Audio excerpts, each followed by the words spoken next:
All emotional disturbances stem from irrational beliefs in our minds. However, these beliefs can be managed through research and practice. We will explain 3 fundamental principles and several detailed exercises to help you overcome or alleviate the suffering caused by emotional issues. The author of this book is Albert Ellis, a 20th-century American psychology master. He is the founder of modern cognitive behavioral therapy, the most widely applied approach in psychological counseling and treatment.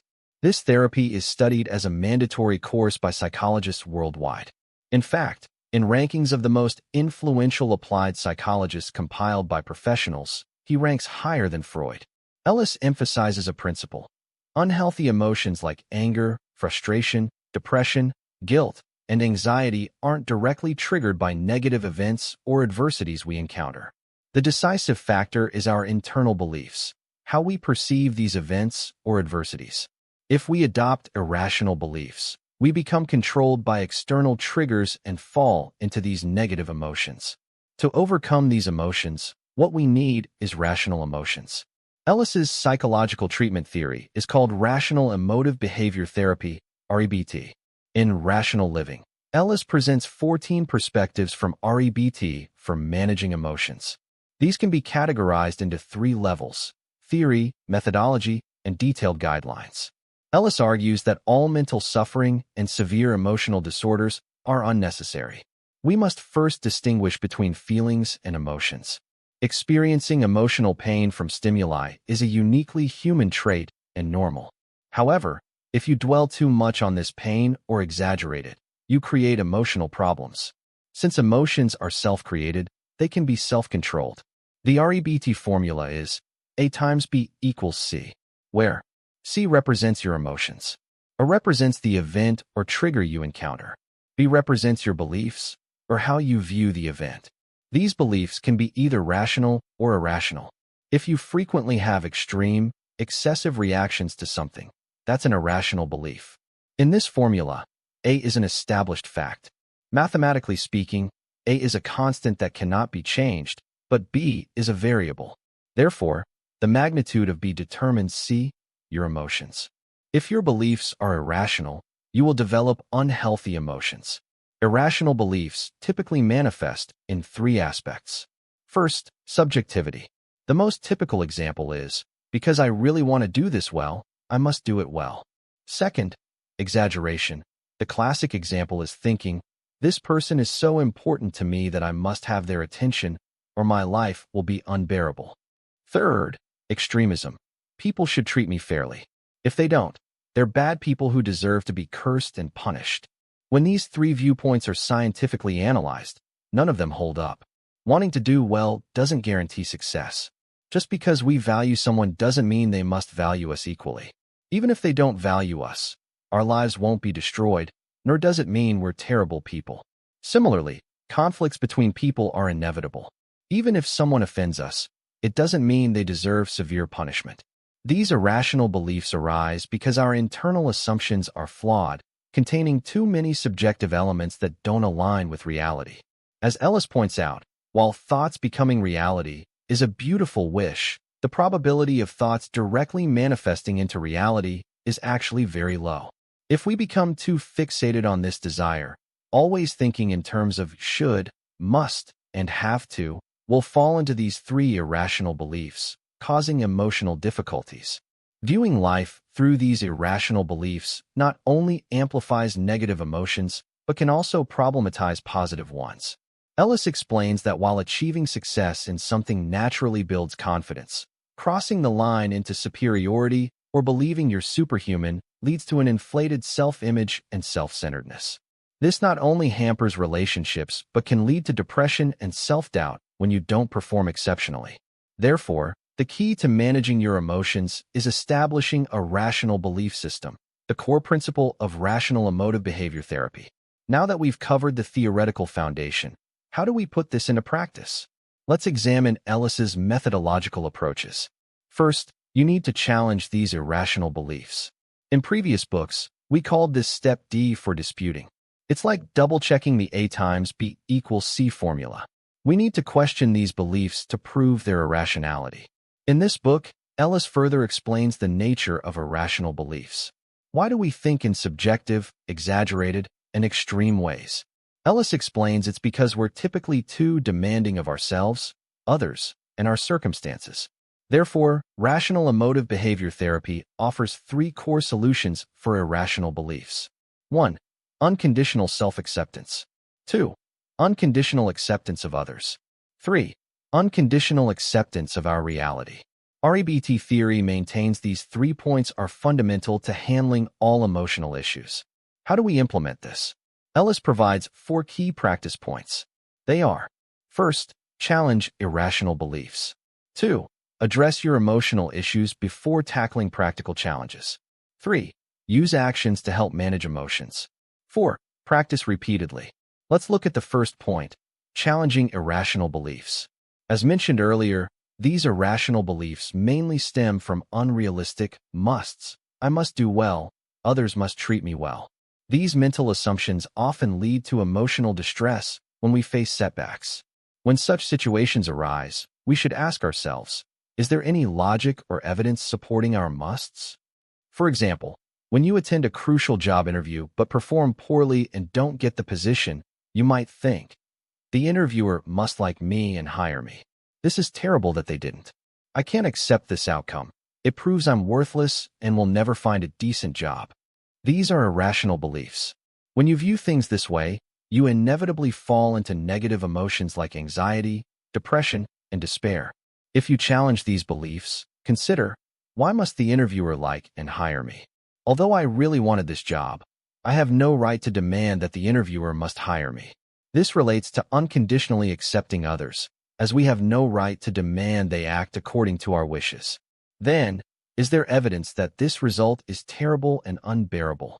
Actually, there isn't, and there are many counterexamples. While losing this job opportunity is upsetting, it won't kill me. I might think I'll never be happy again without this job, but in reality, there are many other ways to find happiness. So, unbearable is really just us exaggerating the impact of adverse events.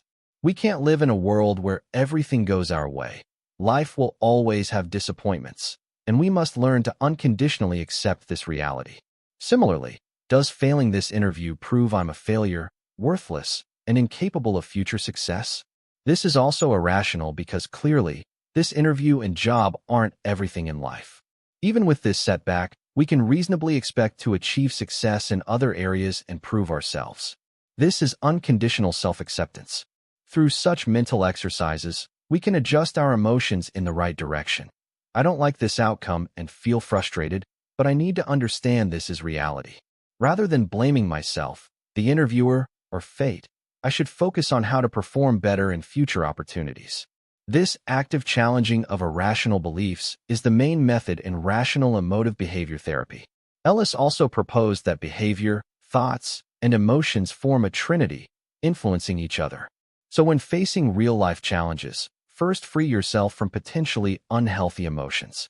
Sometimes, when we become aware of our anxiety, we tend to become even more anxious about being anxious, creating a vicious cycle. In such situations, it becomes difficult to calm down and solve problems effectively. That's why Ellis proposed a second exercise method, addressing emotional issues before tackling practical problems. She shared an example of her patient Joan, a college student who was struggling financially and lived far from campus, spending considerable time commuting, which affected her studies. Her relationship with her father was also strained, as he refused to provide financial support, making her situation even more challenging. Joan was fixated on completing her studies quickly to start earning money and escape her difficult circumstances. This self-imposed pressure and negative emotions significantly impacted her studies, creating a downward spiral. Ellis helped Joan analyze her situation. The first step was to let go of irrational beliefs like, I must excel and I must earn money, which were causing emotional turmoil. Only then could she think clearly and address her problems one by one. Once her emotions settled, Joan borrowed money from friends to rent accommodation near campus, giving her more stable study time. She also learned communication skills to improve her relationship with her father. With these concerns addressed, her academic performance naturally improved. Joan's case teaches us that when we're stuck in a difficult situation, we must first let go of irrational beliefs and negative emotions. This helps us analyze problems more calmly and objectively. Only after managing our emotions can we peacefully list out solutions and steps to resolve our issues. Of course, this is often easier said than done. Ellis provided several specific thinking exercises for reference. For instance, do you feel anxious about giving a poor presentation? If so, consider this. First, there's no rule stating your presentation must be brilliant. Second, while performing poorly and being ridiculed by the audience is undoubtedly unpleasant, it only proves that your presentation skills need improvement. It doesn't make you a bad or inferior person. This paradigm encourages self-consolation and stress reduction, or in simple terms, looking at things from a broader perspective. Are you procrastinating on a difficult term paper? Remember that papers are inherently challenging. That's reality. While writing papers isn't enjoyable, the distress from procrastination causes even more harm. So let's start fresh. This paradigm guides you to think and weigh costs and benefits rationally. Though a task might be unpleasant, recognizing that avoiding it leads to worse consequences can help overcome procrastination and face challenges head-on. Consider losing a card game due to your partner's mistake. How would you react? Blame them? Regret choosing them? The appropriate thought should be, while my partner choice might not have been wise, it's not unforgivable and doesn't make me foolish. Everyone makes mistakes, and I shouldn't be overly critical of others' errors. As mentioned before, when faced with a fait accompli, we should unconditionally accept ourselves and others. There are many similar training methods, all indicating that addressing emotional issues helps solve real-life difficulties. This is Ellis's second method: resolve emotional problems before tackling practical ones. The third method applies the second method in reverse. Since thoughts, behaviors, and emotions are interconnected, we can develop emotional control through behavioral exercises. Ellis's method here is essentially similar to the shame-attacking exercises we discussed in controlling anxiety. Ellis suggests that certain behaviors trigger resistance and tension. By practicing and gradually becoming comfortable with these behaviors, we can significantly reduce their emotional impact. For instance, in shame-attacking exercises, we often worry about others' opinions and fear being seen as different, causing significant stress. Try deliberately doing something unconventional or silly, but harmless to yourself and others. This practice helps us become accustomed to others' strange looks, eventually freeing us from unhealthy emotions. These exercises aren't just for addressing shame. They can help with any challenging activity. Ellis himself practiced public speaking and approaching strangers in parks during his early years to overcome psychological barriers. Once we master these behaviors, we no longer experience nervousness, timidity, or anxiety, and can handle such situations with confidence. The fourth method is straightforward: practice, repeated practice, work on your weak points. These are Ellis's methods for developing rational emotions. He also emphasized additional guidelines. Forget the terrifying past. Don't let trivial matters disturb your peace of mind. As mentioned earlier, don't become anxious about your anxiety. Maintain persistence, and don't fear setbacks. Ultimately, you need to understand that both personal flaws and external imperfections are natural aspects of human existence and the world, objective realities we cannot change. What we can do is take control of our emotions, free ourselves from irrational emotional disturbances, and avoid being hurt by emotions or falling into depression over any situation. These are the key teachings of psychological master Albert Ellis's Rational Emotive Therapy. Let's review the main points. First, Ellis teaches us that suffering from emotional disorders is unnecessary, as this pain stems from our beliefs. When we habitually view problems through irrational beliefs, we create emotional difficulties. Since we create these problems, we can control them. We are the masters of our emotions and shouldn't let irrational beliefs and their resulting negative emotions control us. Ellis then outlined three main forms of irrational beliefs: subjectivity, exaggeration, and absolutism. These three thought patterns stem from excessive demands we place on ourselves, others, and our environment. To challenge these irrational beliefs and establish effective rational beliefs, we need three things. 1. Unconditional self-acceptance. 2. Unconditional acceptance of others. 3. Unconditional acceptance of our reality. These 3 points form the core of Rational Emotive Behavior Therapy. Beyond these basic principles, Ellis provided various practical exercises and guidelines, such as actively challenging irrational beliefs. Before tackling practical problems, address emotional issues first. Learn to control emotions through behavioral exercises, regular practice, and persistent effort. Albert Ellis's 4 books on Rational Emotive Behavior Therapy: How to Control Your Anger, How to Stop People from Pushing Your Buttons, How to Control Your Anxiety, and Rational Living form a complete logical cycle. These works demonstrate that our emotions stem from irrational beliefs. Since beliefs originate from within, we have the power to control them.